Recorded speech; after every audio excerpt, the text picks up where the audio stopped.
So a big turn of events here again in the Muck Bowl. Pahokee really dodging a bullet and getting a first down now on about the 24-yard line. A little pitch to the left, looks well defended, trying to get around his knoll, and that's going to be a penalty, and I think that's going to be on the Raiders. It's definitely going to be on number 5. No, the Blue Devils I meant. Yeah, it's going to be on number 5. That's Corey Hill. That's Corey Hill, He's trying to come out here and make a block on the defensive back, and as you pointed out, Glade's had that very well defended.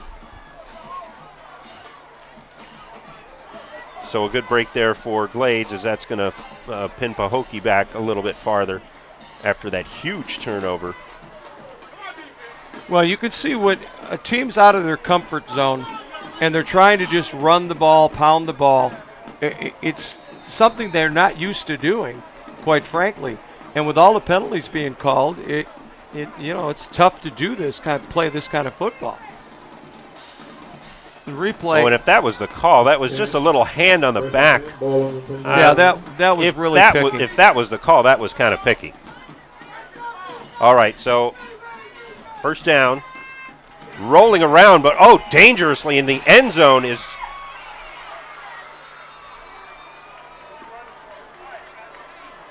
is Johnson, and wow, he very nearly got caught back there in the end zone for a safety.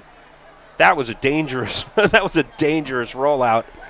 Well, that was a naked boot. He faked the off-tackle play and rolled out to his left, but the defensive end for Glade Central had him boxed in. He actually ran inside the defensive end, and then his speed is the only thing that saved him from being a big loss. Yeah, it looked like the defensive line got a lot more pressure and a lot more pushback than they had anticipated on that play. Well, I think both defenses were embarrassed a little bit in the first half, to be honest with you, and they're playing with a little bit more intensity here. So looks like about 2nd and 22 right now.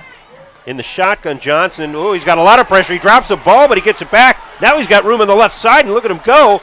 He's not going to pick up the first down, but he's going to get it back out to past the 25-yard line, which will bring up a fairly manageable third down play for Pahokee. So one play he almost kills him, the next play he saves him. Okay, here's the replay, and I used to play sandlot football like this. Drop the ball on the ground. Yeah. Okay, pick it up. Hit by his own man. And then run fast. And there's no contain around that side there. That had all broken down. No, and there's probably 5 players in the whole county that can make that play and get positive yardage. Wow, and if he stepped out of bounds, too, without too many guys around him, that kind of unlike the un-Muckbolian move there, but certainly a good one. Okay, so 3rd and 9 for the Blue Devils. Big defensive play here for the Raiders. From the shotgun, Johnson looking. Over the middle, he slings one, but overshoots his receiver. His intended target looked like Dennis Hall. Yeah, Johnson, as a quarterback, is looking pretty much at his primary receiver and not searching out and going through his reads necessarily, because he threw into double coverage there. Well, and again, with the quarterback situation, Emmanuel Perez had been their starting quarterback, and both quarterbacks have played a lot, but we have not seen Perez at all in this game. We saw him last year a little bit, and not really effective. But now Johnson had a little trouble with the last punt, if you'll remember. He's not going to punt. He's going to fake it. He throws it over the middle, and and he gets the first down. Wow. Well, I don't know what that's called, but I know it's having a lot of confidence in somebody, because you're on your own 30-yard line, 4th and 9, and they just fake it. The surprises keep coming. This is a little bit into the play, but there's Noel, and he scoots in with a couple yards to spare for the first down. Wow. Well, I'll tell you what, we had a discussion, Jason Lester, at halftime about never punting or never kicking.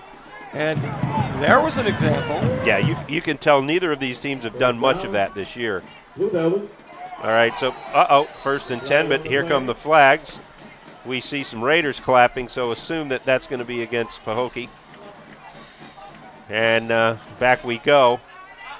It was on number 5, Dan. That's Corey Hill. Right. And he moved. That time I saw it was pretty flagrant. He did move, and he was on the line of scrimmage. And what is that, about our 20th motion penalty? Yes, and another thing that's also very common in this game are firsts and 15s or firsts and 20s, seconds and 30s. But no shortage of big plays here. Pitch over to the right side. That's Noel trying to get around the corner, but he's not going to get much. Much better. Very close to a late hit there, and there comes the flag. That might be a late hit out of bounds by the Raiders. Although, no, the flag is in the middle of the field, so this one's going to go against Pahokee. And watching the ball, I didn't see what happened, but my guess is it's a block in the back or something to that nature against Pahokee. So it looks like they're going to take the penalty. Got a holding. And we got a replay, I'm told, of that. A nice stiff arm right there by Noel. But we don't see the holding occur because the holding is in the middle of the field. No. Much better tackling position, head across in front, and keeping your arms wrapped. And upon further review, that was not a late hit out of bounds by the Glades player. He made contact before they had started to go out of bounds. So, 1st and 20. Yeah. And the run up the middle for about 3 or 4 yards is Noel again. Noel's, again, really getting some work. Now, how many high school teams do you think, Dan, have a 1st and 30 and still have probably a 50% chance of making a first down? Only. I never coached a team that was able to do that. Only in Glade and Pahokee. But interesting as well to me is that we're not seeing Fred Pickett out there much this second half. So I don't know if Pickett is hurt or they're just saving him for defense. That's number 13 and the leading rusher on the team with over 1,100 yards this season. The give, the left side once again, that is Noel. They're not going to get much on that one, though. Going to bring up a third about 20. I would say maybe 19. Yeah. And we got some baby Gladers, as our director Greg Kenny just said. Pahokee has really shot themselves in the foot on this series because they make the great play with the fake punt, and then they get 2 penalties in a row, a couple blasé running plays. Yeah. I'm really interested to see what they do here. A huge opportunity wasted, but not yet. Not yet. They have 2 more downs here, Bill. Remember, they converted last time. So here's to Joshua Johnson, stepping, getting ready to throw, but he's hit from behind. Does the ball come out? It does, but it looks like Pahokee has got it back. The ball was sitting there out in the open. I believe somebody had words with the Glade Central defensive line at half because they've come out and they're really getting off the ball and doing a much better job of pressuring the quarterback. One thing about the kicking game, Dan, it's never going to be boring. No. There's, like I said, even with all the flags that we had, this has still been an unbelievably exciting game. And now we are going to get a punt, or maybe. We had a fake punt last time. Let's see what Johnson does on this. He is going to punt it, and punt it very badly, which is why they probably don't punt much. It is straight up, and it is down by Zachary Allen, but that was maybe a 10-yard punt. And that is going to give the Raiders great field position again. Looks like it's on about the 33-yard line. Well, my son always talks about high school teams should never punt, never kick off. And if you do either one of these 2 teams, I'm not sure that's not a bad idea. Yeah, it has not been pretty. The kicking game has gotten kicked around here, and it's black and blue at this point. So now on 1st and 10 from the shotgun, L.J. Thomas. Lofting one, looking for his man. He's up, he makes a great catch, and yes, they're saying that is a reception. And that was Kelvin Benjamin, who's had a couple of very good catches. 6'3", about 215, got the defensive back on his hip. But what impresses me about the receivers is the fact that they go up and snatch the ball. Now watch this. You get the ball thrown up for grabs, but look at the elevation. Well, he's probably got 6 inches on the defensive back. 6'8", 215. I mean, how many professional wide receivers have those kinds of numbers physically? Here's the give to the right to Chisholm. He's looking for room, but he is going to be. No, he gets away, cuts back across, and he's going to make it in for the touchdown. What a run by Antoine Chisholm.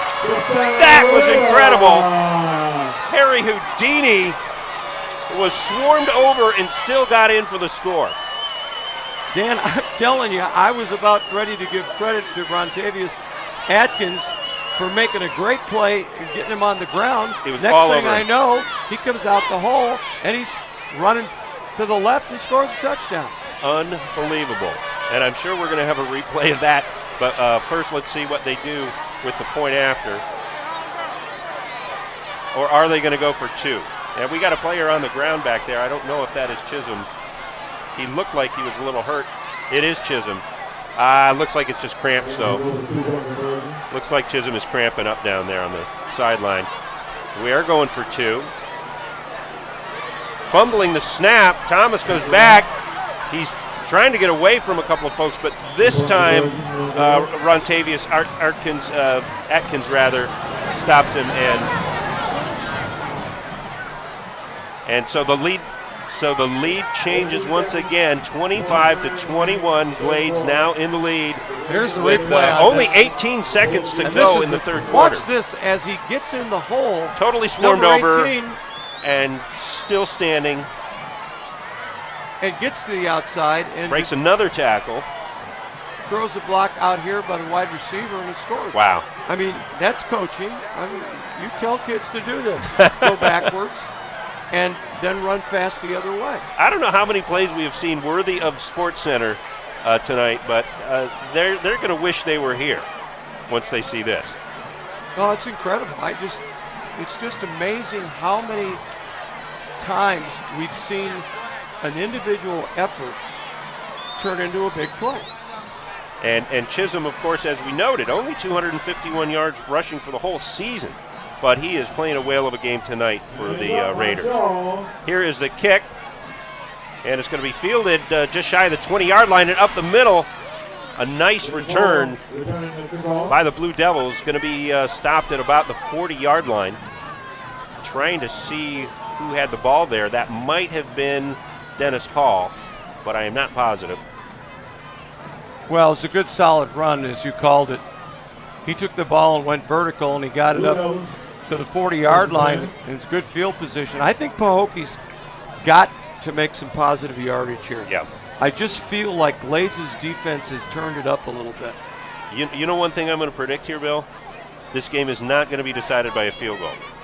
I think that's going out on a limb. All right, Knoll to the left-hand side here, and a good push by the left side of that Pahokee line gives him about 5 yards on first down. So Thompson is still staying on the ground and trying to establish that running game. Well, and he's run left like probably 75% of the time. So he must like the matchup over there that he's getting. I believe we've got the quarter. Is that correct? We've got the end of the third quarter. Well, that was quick. It was. I mean, it just flew by, did it not? So at the end of 3, it's 25-21 Glades, and we're going downfield to Darryl Nail. Darryl?